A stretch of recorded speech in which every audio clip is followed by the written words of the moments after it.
Kien ikkonfermat li nkisbu aktar minn 45 miljun euro ta' fondi Ewropej li se jkunu parti minn 76 miljun investiment ta' proġetti diġitali meqjusa bħala importanti ħafna.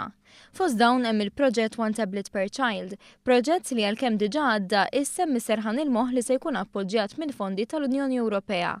Hawn se jintefqu 12 miljun euro li fi kliem is-Segretarju Parlamentari għal Fondi Ewropej Ian Borg huma prova tal-impenn tal-Gvern li jżomm mal-impenji elettorali tiegħu. Dan huwa gvern li wettaq dak li jkun wieħed. Wedna li ser nagħtu tablet lil kull tifel u tifla u b'din id-deċiżjoni aktar minn 12,000 tifel u tifla ser ikunu qed jirċievu tablet tagħhom fir-raba' sena kif diġà fil-fatt beda jiġri.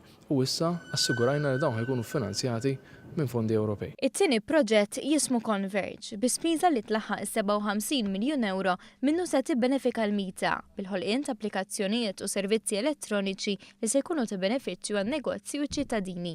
Dal-proġett se jkontribwixxi fost l-oħrajn għal iktar effiċjenza u sostenibilità fuq is-sistema tal-kura tas-saħħa, iktar faċilità fi transazzjonijiet governattivi u prinċipji ta' one-stop shop. Għal dan il-proġett inkisbu 28 miljun u 500,000 euro u se jara li għajn fl-operat tal-Gvern, kif spjega d-Direttur Ġenerali tad-Diviżjoni għall-Ippjanar u Koordinazzjoni tal-Prijoritajiet Jonathan Vassallo. L-għan aħħari huwa li nużaw it-teknoloġija biex il-Gvern joffri servizzi aħjar li ċittadini.